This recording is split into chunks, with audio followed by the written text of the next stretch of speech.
Hello student, ये video है for class 12 और चैप्टर है सरफेस केमिस्ट्री।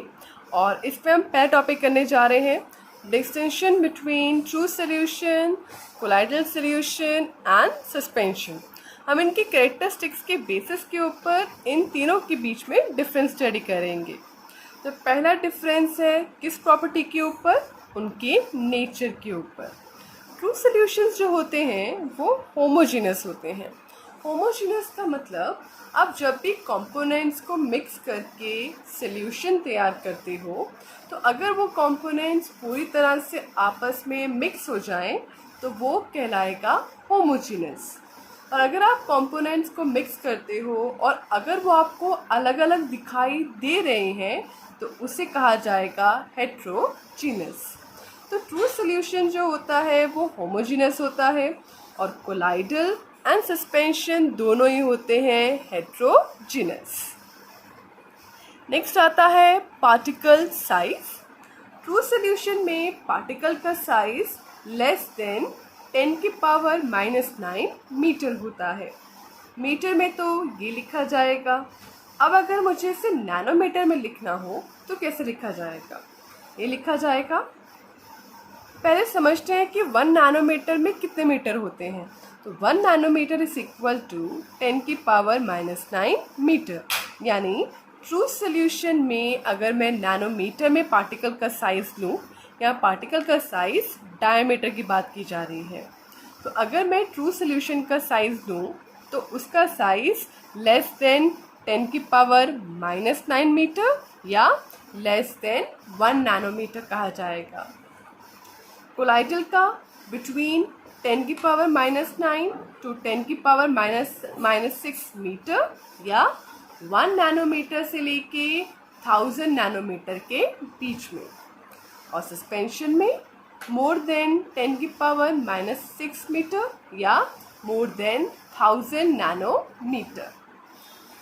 नेक्स्ट प्रॉपर्टी है फिल्टरेबिलिटी, यानी उसकी फिल्टर करने की क्या एबिलिटी है, उसके ऊपर तीनों को डिफ्रेंशिएट किया जाता है। जो ट्रू सॉल्यूशन होते हैं वो पास कर जाते हैं through ordinary filter paper. Simple से ऑर्डिनरी फिल्टर पेपर्स होते हैं। ट्रू सॉल्यूशन के पार्टिकल उन फिल्टर पेपर के थ्रू भी पास कर जाते हैं और साथ ही साथ एज वेल एज जो एनिमल मेम्ब्रेन होती है उसके भी वो पार्टिकल उसके थ्रू पार्टिकल पास कर जाते हैं। तो ट्रू सॉल्यूशन में जो पार्टिकल्स हैं वो ऑर्डिनरी फिल्टर पेपर साथ ही साथ एनिमल मेम्ब्रेन के थ्रू पास कर जाते हैं। तो ट्रू सॉल्यूशन इन दोनों के थ्रू पास कर जाता है। कोलाइडल सॉल्यूशन जो होता है वो ऑर्डिनरी फिल्टर पेपर पे तो पास कर जाता है, यानी it passes through ordinary filter paper. इसे मैं शॉर्ट में लिख रही हूँ। बट एनिमल मेम्ब्रेन के थ्रू वो पास नहीं करता। So it does not passes through animal membrane.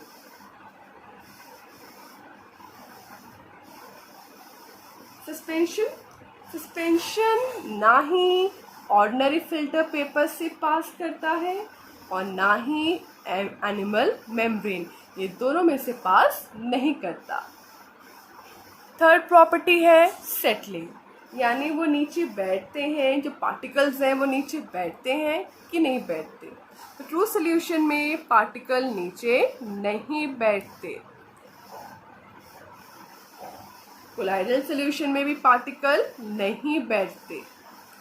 But suspension में अगर आप सस्पेंशन को बिना सस्पेंशन बनाया, उसे आपने बिना डिस्टर्ब किए छोड़ दिया तो उसके पार्टिकल नीचे सेटल कर जाते हैं। तो इट सेटल ऑन स्टैंडिंग। मान लीजिए आपने पानी के अंदर मिट्टी मिला दी और उसको अच्छे से सस्पेंशन तैयार हो गया। अब आपने बिना डिस्टर्ब किए नीचे रख दिया, कहीं भी टेबल पे उसे रख दिया, तो जो सैंड होगी वो सारे पार्टिकल नीचे बैठ जाएंगे। तो इसे कहा जाएगा कि पार्टिकल सेटल हो गए हैं जब आपने उसको स्टैंडिंग दी है, बिना डिस्टर्ब किए उसे रखा है। नेक्स्ट है विजिबिलिटी। पार्टिकल्स जो होते हैं ट्रू सॉल्यूशन के वो विजिबल नहीं होते। पार्टिकल इतने छोटे होते हैं तो वो पार्टिकल्स आपको विजिबल नहीं होते, they are invisible. Colloidal solution में भी पार्टिकल्स जो होते हैं वो थोड़े बड़े होते हैं, इतने बड़े होते हैं कि लाइट स्कैटर कर जाती है। और जब लाइट स्कैटर करती है तो इस चीज़ को अल्ट्रा माइक्रोस्कोप से ऑब्जर्व किया जा सकता है। तो इसमें कोलाइडल सॉल्यूशन में पार्टिकल का साइज इतना बड़ा है कि वो लाइट को स्कैटर कर सकते हैं और इस चीज़ को ऑब्जर्व किया जाता है अंडर अल्ट्रा माइक्रोस्कोप। सस्पेंशन में पार्टिकल्स आपको आराम से विजिबल हो जाते हैं, यानी वो आपको आपके नेक्ड आईज से आराम से आपको दिखाई दे जाते हैं। और अगर आप उसे एक माइक्रोस्कोप के अंडर देखोगे तब भी पार्टिकल आपको आसानी से विजिबल हो जाते हैं। नेक्स्ट प्रॉपर्टी होती है डिफ्यूजन। डिफ्यूजन क्या होता है कि जो पार्टिकल्स होते हैं वो एक हायर कॉन्सेंट्रेशन से लोअर कॉन्सेंट्रेशन की तरफ मूव करते हैं। मान लीजिए एक कमरा है, कमरे में एक कोने पे आपने अगरबत्ती लगाई है, तो अगरबत्ती की जो पार्टिकल्स हैं, जो सी खुशबू के पार्टिकल हैं, वो अगरबत्ती की साइड में ज़्यादा हैं और कमरे के दूसरे एंड में पार्टिकल्स नहीं हैं। तो अब क्या होगा, वो जो पार्टिकल्स हैं वो जो आपके अगरबत्ती की स्मेल के पार्टिकल हैं वो हवा में मिक्स होंगे और उस हायर कॉन्सेंट्रेशन एरिया से, वो अगरबत्ती के एरिया से जहाँ पर हम कह रहे हैं हायर कॉन्सेंट्रेशन, क्योंकि वहाँ आपके स्मेल के पार्टिकल ज़्यादा होते हैं, अगरबत्ती की पार्टिकल की स्मेल के पार्टिकल ज़्यादा होते हैं, तो वो वहाँ से मूव करके जहाँ पार्टिकल नहीं है या जहाँ पार्टिकल कम है उसकी तरफ स्मेल के पार्टिकल मूव करते हैं। इसलिए आपको पूरे कमरे में अगरबत्ती की खुशबू स्मेल होती है। जो डिफ्यूजन है वो ट्रू सॉल्यूशन में जो डिफ्यूजन है वो क्विकली होता है। कोलाइडल सॉल्यूशन में डिफ्यूजन स्लोली होता है, डिफ्यूज स्लोली, जबकि सस्पेंशन में कोई भी डिफ्यूजन नहीं होता। Suspension do not diffuse. Last है अपीयरेंस। अपीयरेंस में ये क्लियर होते हैं एंड ट्रांसपेरेंट होते हैं, यानी आपको आर पार दिखाई देता है। कोलाइडल सॉल्यूशंस होते हैं ट्रांसलूसेंट, यानी थोड़ा दिखाई देता है और थोड़ा दिखाई नहीं देता, यानी आपको उसके आर पार साफ साफ दिखाई नहीं देगा। और सस्पेंशन ये होते हैं ओपेक। तो ये है differentiation between true solution, colloidal solution and suspension, उनके कैरेक्टरिस्टिक के बेसिस के ऊपर। अब नेक्स्ट टॉपिक है क्लासिफिकेशन ऑफ कोलॉइड। हम क्लासिफिकेशन करने जा रहे हैं उनके फिजिकल स्टेट के ऊपर, physical state of dispersed phase and dispersion medium. जैसे कि सॉल्यूशन में सॉल्यूट होता है और सॉल्वेंट होता है, वैसे ही कोलाइडल सॉल्यूशन में सॉल्यूट की जगह डिस्पर्स्ड फेज मान लो और सॉल्वेंट की जगह डिस्पर्जन मीडियम मान लो। तो जो कोलाइडल सॉल्यूशन में जो चीज़ कम होती है वो डिस्पर्स्ड फेज होती है और जो चीज़ ज़्यादा होती है वो डिस्पर्जन मीडियम होती है। तो इसके बेसिस पे 8 तरह के कोलाइडल सिस्टम्स हैं। तो अब हम उन्हें करने जा रहे हैं स्टडी। पहला है आपका डिस्पर्स्ड फेज है सॉलिड और डिस्पर्जन मीडियम है सॉलिड। इन दोनों से, यानी अगर हम एक सॉलिड कम लें और दूसरा सॉलिड ज़्यादा लें तो उससे क्या बनेगा, उसे क्या कहेंगे हम, जो चीज़ बनेगी उसे क्या कहेंगे, सॉलिड सोल। और एग्जाम्पल है इसका जेमस्टोन्स। दूसरा है सेकेंड टाइम भी सॉलिड लिया है कम, बट इस टाइम डिस्पर्जन मीडियम है लिक्विड। और जब सॉलिड थोड़ा हो और लिक्विड ज़्यादा हो तो इनसे बनता है सोल। यानी अगर थोड़ा सा सॉलिड को लिक्विड में मिक्स किया जाए तो हम कहेंगे कि हमने प्रिपेयर किया है सोल। और इसका एग्जाम्पल है सम पेंट्स। कुछ पेंट्स ऐसे होते हैं जो सोल्स की कैटेगरी में फॉल करते हैं। नेक्स्ट है सॉलिड, और इस टाइम डिस्पर्शन मीडियम हो जाएगा गैस। तो करना क्या है, solid solid solid, disperse phase को चेंज मत करो और डिस्पर्शन मीडियम को एक बार सॉलिड ले लो, एक बार लिक्विड ले लो, एक बार गैस ले लो। बन गई 3 कैटेगरी। और इस कैटेगरी का नाम क्या होगा, एरिसोल। एरिसोल। और एग्जाम्पल है स्मोक। अब स्मोक में डस्ट पार्टिकल होते हैं, स्मोक होती है। अब वो तो है आपकी जो स्मोक है, अब वो धुआं है, काला काला धुआं है, काला काला चीज़ें होती हैं, तो वो सॉलिड है। और खूब सारी एयर होती है, यानी वो डिस्पर्शन मीडियम है। तो जो स्मोक के अंदर सॉलिड पार्टिकल थोड़े होते हैं, गैस ज़्यादा होती है, तो ये बन गया एरिसोल और एग्जाम्पल हो गया स्मोक। नेक्स्ट कैटेगरी है लिक्विड और डिस्पर्शन मीडियम है सॉलिड, इसे कहेंगे जेल। और इसका एग्जाम्पल है जेलीज। नेक्स्ट है लिक्विड और डिस्पर्शन मीडियम चेंज हो जाएगा लिक्विड, और इसे कहेंगे इमल्शन। ठीक है, सो इसे कहेंगे इमल्शन।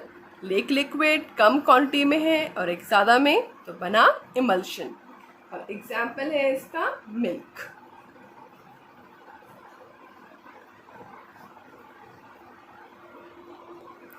सो एग्जाम्पल है इसका मिल्क। नेक्स्ट कैटेगरी आती है लिक्विड एंड डिस्पर्शन मीडियम होगा गैस, और इसे भी कहा जाएगा एरिसोल। और एग्जाम्पल है इसका फॉग। नेक्स्ट है गैस और डिस्पर्शन मीडियम होगा सॉलिड, और इसे कहा जाएगा सॉलिड फॉर्म। और एग्जाम्पल है form rubber. Next is gas and dispersion medium है लिक्विड, और जो तैयार होगा उसे कहेंगे, हमने तैयार किया है फॉर्म। और एग्जाम्पल है इसका फ्लोट।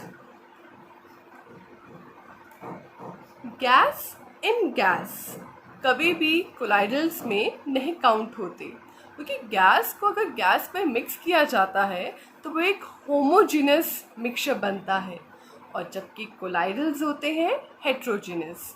तो इस वाली कैटेगरी में गैस इन गैस को इंक्लूड नहीं किया जाता, क्योंकि वो होते हैं होमोजीनस। अब इसके अलावा कुछ डेफिनेशंस हैं कि अगर मान लीजिए डिस्पर्शन मीडियम है वाटर, तो सोल का जो नाम होगा वो होगा एक्वा सोल या हाइड्रो सोल। और अगर डिस्पर्शन मीडियम अल्कोहल है तो सोल का नाम होगा एल्कोसोल।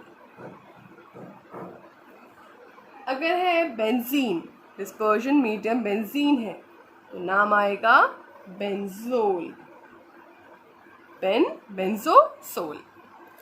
एंड लास्ट, अगर डिस्पर्शन मीडियम गैसेस है तो सोल का नाम आएगा एरिसोल।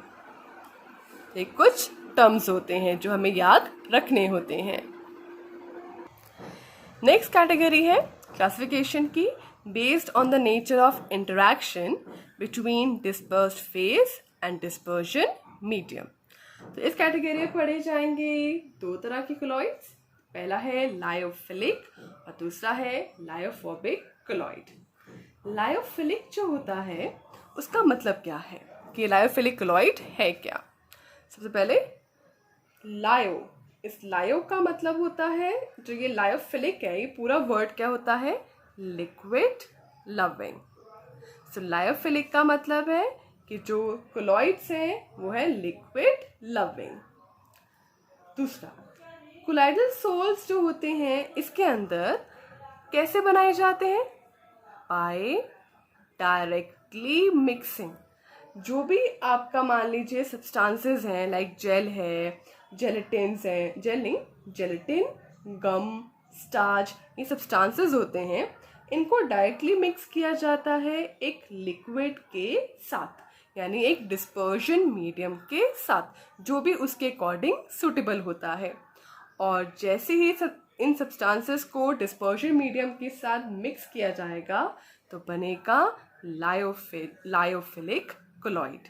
तो डायरेक्टली मिक्स करना है सब्सटेंसेस को विद सूटेबल लिक्विड, जिसे हम कह रहे हैं डिस्पर्शन मीडियम। तो लायोफिलिक इस तरीके से तैयार होता है।